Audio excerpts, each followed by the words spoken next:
Bonjour à tous, dans cette vidéo d'explication, on prend directement l'exercice de calcul mental.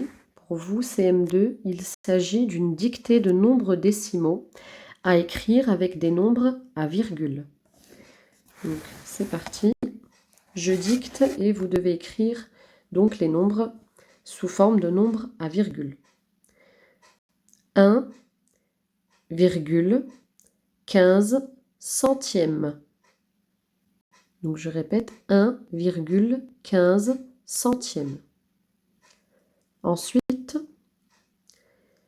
6,8 dixièmes. 6,8 dixièmes. Ensuite, 2 dixièmes.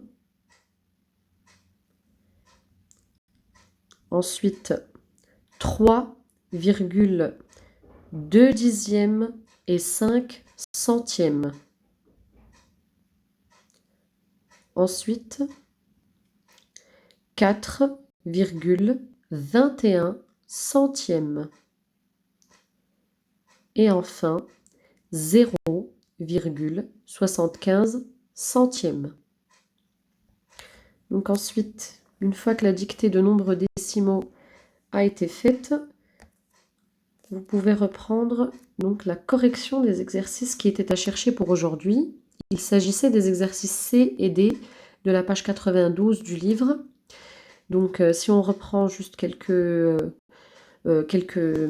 explications. Donc ici, il s'agissait de chercher le nombre le plus proche de 3 entre 2,95 centièmes ou 3,6 centièmes. Donc ici, le nombre le plus proche de 3, c'était 2,95 centièmes. Car pour passer de 2,95 centièmes à 3, il manque 5 centièmes seulement. Il manque 5 centièmes pour arriver à 3. Alors que 3,6 centièmes, eh bien, c'est éloigné de 3, eh bien, d'un centième de plus, donc de 6 centièmes. Le nombre le plus proche, c'était 2,95 centièmes.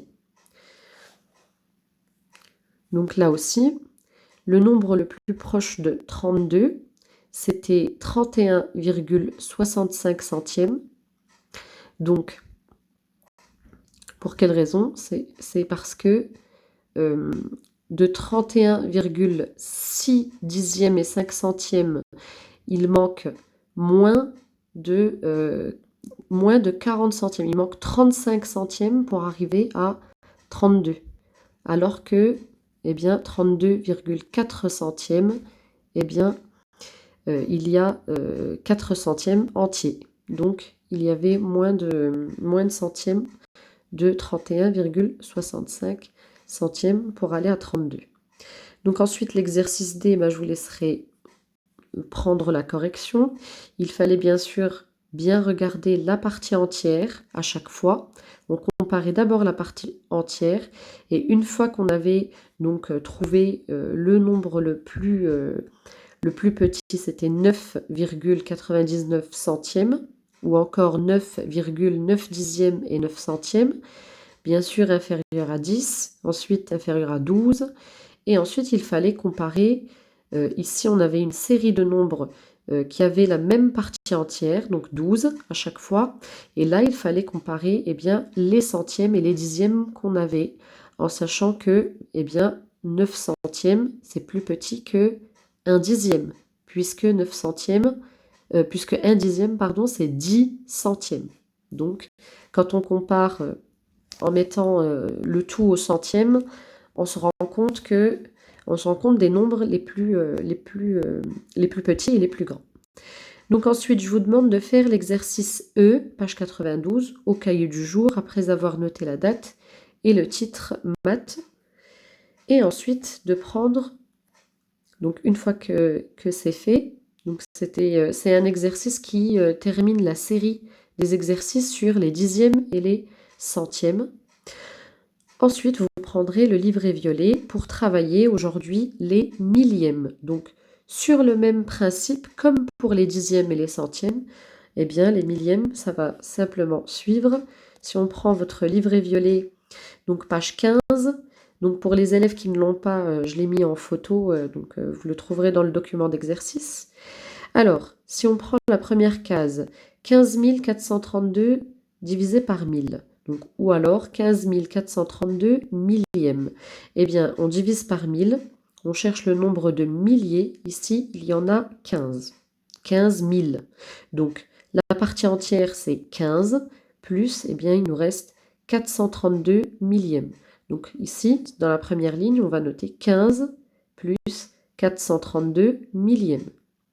Et je vous laisserai donc faire la division à la calculatrice et noter ce que vous obtenez comme nombre à virgule dans la case en dessous. Alors, j'attire votre attention ici sur le fait d'avoir un petit nombre divisé par un grand nombre, donc 28 millièmes. Eh bien, forcément, on cherche combien de fois il y a 1000 dans 28, il y en a 0. Donc ici, pour la partie entière, il y a déjà un 0. 0 plus, eh bien, il nous reste 28 millièmes. Donc ne vous trompez pas quand vous avez ce cas où le nombre est plus petit que, où le numérateur est plus petit que le dénominateur, il y a toujours, donc ça va être toujours 0. Donc rappelez-vous de ce qu'on disait, alors avant de passer au nombre cible, rappelez-vous de ce qu'on disait sur les fractions quand on devait comparer à 1, à l'unité, donc à 1, toutes les fractions dont le numérateur était inférieur au dénominateur étaient plus petites que 1, inférieures à 1. Et ensuite, celles qui étaient égales à 1, eh bien, c'était toutes celles où le numérateur est égal au dénominateur.